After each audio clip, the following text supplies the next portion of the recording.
സംഖ്യാപുസ്തകം അധ്യായം 25. ഇസ്രായേൽ ഷിത്തിമിൽ പാർക്കുമ്പോൾ ജനം മോവാബ്യ സ്ത്രീകളുമായി പരസംഗം തുടങ്ങി.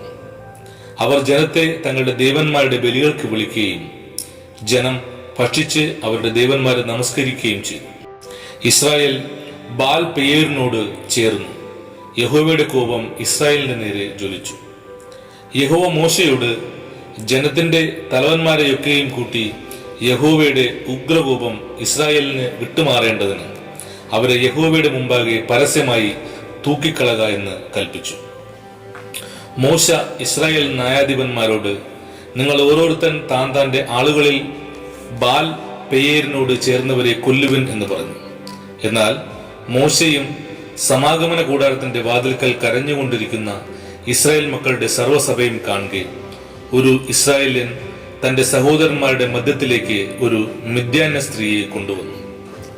അഹരോൻ പുരോഹിതന്റെ മകനായ എലയാസറിന്റെ മകൻ ഫിനെഹാസ് അത് കണ്ടപ്പോൾ സഭയുടെ മധ്യം നിന്ന് എഴുന്നേറ്റ് കയ്യിലൊരു കുന്തമെടുത്തു.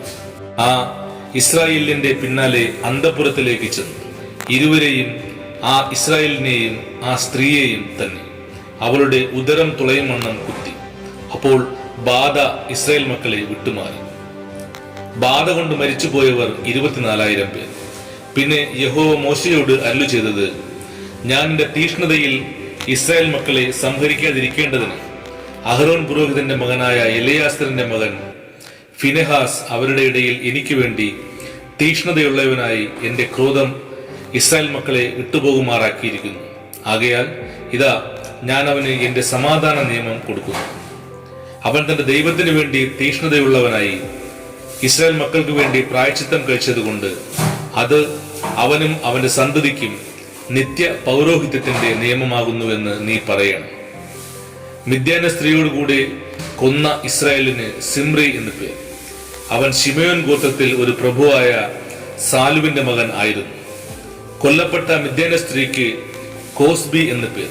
അവൾ ഒരു മിദ്യാന്യ ഗോത്രത്തിൽ ജനാധിപനായിരുന്ന സൂരിന്റെ മകളായിരുന്നു. പെയോരിന്റെ സംഗതിയിലും പെയോർ നിമിത്തമുണ്ടായ ബാധയുടെ നാളിൽ കൊല്ലപ്പെട്ട അവരുടെ സഹോദരിയായി മിദ്യാന്യ പ്രഭുവിന്റെ മകൾ കോസ്ബിയുടെ സംഗതിയിലും മിദ്യാന്യർ നിങ്ങളെ ചതിച്ചു ഉപായങ്ങളാൽ വലച്ചിരിക്കൊണ്ട് നിങ്ങൾ അവരെ വലച്ച് സംഹരിപ്പിൻ എന്ന് യഹോവ മോശയോട് അരുളിച്ചെയ്തു.